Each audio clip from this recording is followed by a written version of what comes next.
Hey guys, today I'm going to be going over fire blankets and showing you guys how to use them, and then I'm going to demonstrate them on an actual fire. This is a fire blanket right here. It's pretty self-explanatory what it does, but what it does is it basically just smothers fires. It's a fire extinguishing blanket. The blanket is made of fiberglass, so it's not flammable, obviously, otherwise it wouldn't be a very good blanket. And you can see from the pictures, this is pretty good for smothering kitchen fires. That's primarily the use, and it's also good for if someone's clothes catch on fire. You can see from the hole in the top, this is just designed to mount on the wall via some hook or screw. And then to use it, what you do is you just pull on these two tabs, and then this bag is Velcroed. And what it would do is just pull out the blanket. I honestly don't see these a whole lot in the United States, with the exception of, science classrooms and schools, just because it is good for if someone's clothes catch on fire. But these are pretty much everywhere in the UK. I do see these a lot mounted in people's kitchens, and I think that's for the better because it's good. I won't leave a mess like a fire extinguisher will, and it's fairly simple to use. So let's go ahead and test them. So I've gone ahead and mounted this on a hook just so I can show you guys how to operate a fire blanket. So generally when this is mounted on a wall, what you're going to do is go ahead and pull down on these two black tapes like it says. So just down, and now you have your fire blanket out. So this is where a lot of people don't know what to do. So they just unfold it, whatever. It's a blanket, once again, it's fiberglass, so it's not flammable. It is kind of stiff. And they just grab it like this with their hands, and then they just try to put it over a fire. You are going to burn yourself. Your hands should not be over the edge.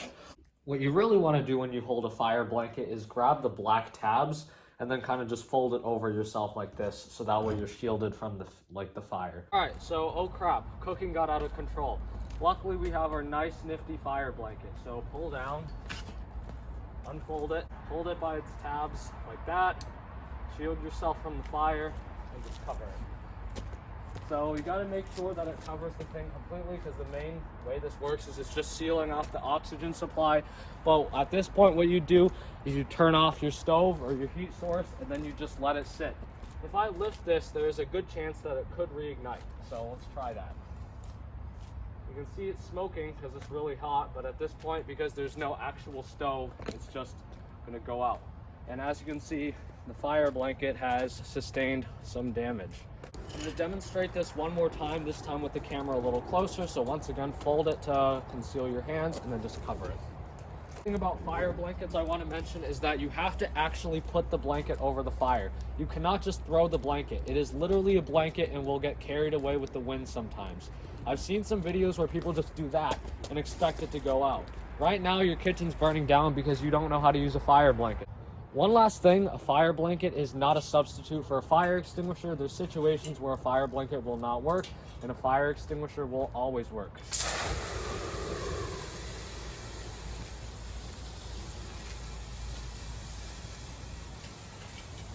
Also, these are single use only for some reason. I'm not really sure why, because it's literally a glass cloth. So, I mean, it's not like it's breaking or anything, but basically once you use it, you have to throw it away.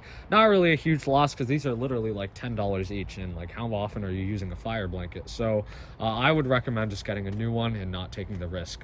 All right, that was my fire blanket demonstration. Hopefully you learned something. Something that I cannot reiterate enough is that these are not designed to replace fire extinguishers. There's really no substitute for a fire extinguisher. Other than a fire extinguisher, this is just a good supplementary thing to have.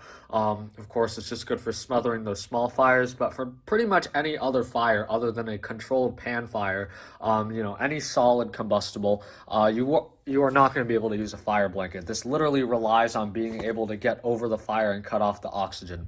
A fire extinguisher can do that, the blanket cannot. However, a fire blanket is still great to have. I'm going to be putting one in my kitchen just because I think that these are pretty good.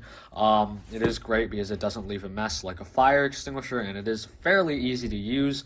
So yeah, that's pretty much that. I honestly don't see these a whole lot in the United States, with the exception of, science classrooms and schools, just because it is good for if someone's clothes catch on fire. But these are pretty much everywhere in the UK. I do see these a lot mounted in people's kitchens, and I think that's for the better because it's good. I won't leave a mess like a fire extinguisher will, and it's fairly simple to use. So let's go ahead and test them.